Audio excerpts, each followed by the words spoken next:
কাঁচা বাজার গুলা কোথা থেকে আনেন? আপনার সিনেমার আরো থেকে আনেন? নিজ উৎপন্ন কোনো পণ্য আছে এখানে আপনার? নিজের উৎপন্ন নেই। আচ্ছা, এই আপনি মনে বলেন যে লাল শাকটা আছে নাই? শসা কত করে গেছেন? কিনা কত আর বেছেন কত?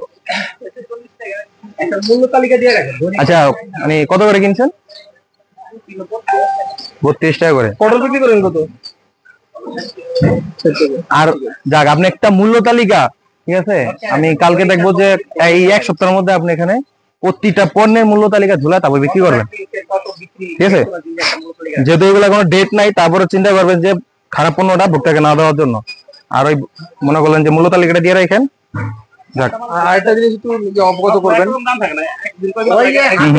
আমাদের এই যে সরকারি রেটে আমাদের হ্যাঁ রেগুলারলি চেঞ্জ, আমাদের সফটওয়্যার চেঞ্জ করে দেয় সরকার কর্তৃক। এটা এখনো। আর আপনাদের যে কলাটা যেখান থেকে আনেন ওখানে কিন্তু কলা দেখলে বুঝতে যাচ্ছে ফরমালিন মিলান। জার্সি গানের আপনি দোষ আমি আপনাকে দিচ্ছি না, আমি তো কিনা আপনি না জেনে কিনা, আপনাকে সচেতন করে আমার কাজ। আপনি জার্সি আনবেন, তাকে বলবেন যে নেক্সট টাইমে যদি কলার মধ্যে যদি ফরমালিন দেন সেগুলো আমি নিব না।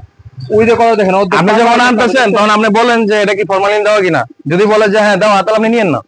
কারণ আপনার মেয়েকে খাইলে সর্বোচ্চ 1 বছর আপনার মেয়ে কিডনি দেয় সমস্যা হয়ে যাবে 100%।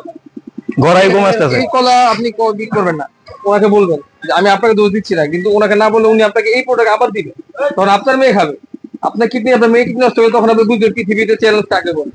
এটার জন্য ঠিক আছে ভাই, মূল্য তালিকাটা দিয়ে দেন।